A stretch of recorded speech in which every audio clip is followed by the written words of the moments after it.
noi abbiamo, diciamo, avuto il coraggio di farlo, perché credetemi che non è stato assolutamente facile affrontare una sfida del genere, nel momento in cui un comune, un piccolo comune di 7.300 abitanti si mette, tra virgolette, contro la regione, quindi contro gli organi superiori. Però andava fatto, e su questo la regione adesso ci deve sentire San Zenone e deve sentire, purtroppo per lei, tutti gli altri comuni che sono interessati a queste cose.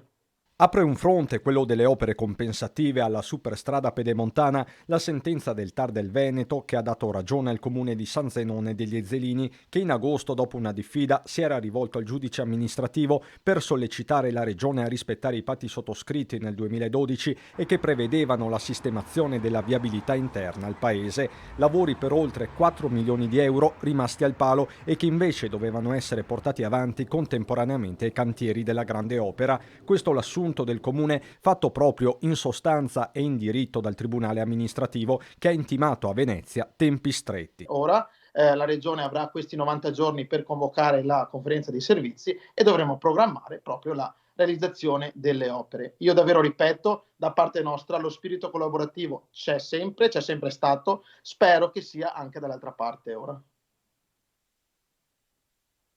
Ove permanga l'inadempimento, si legge testualmente nella pronuncia, si potrà nominare un commissario ad acta. Chiaro che il nodo non è soltanto giuridico, ma anche economico. Più volte la Regione ha ammesso come le risorse non ci siano. È vero che non ci sono soldi, ma diciamocelo, non è una frase fatta quella che dove vogliono i soldi ci sono. E adesso non è che dobbiamo aspettare che lo vogliano loro, adesso c'è una sentenza, adesso ne abbiamo diritto, punto.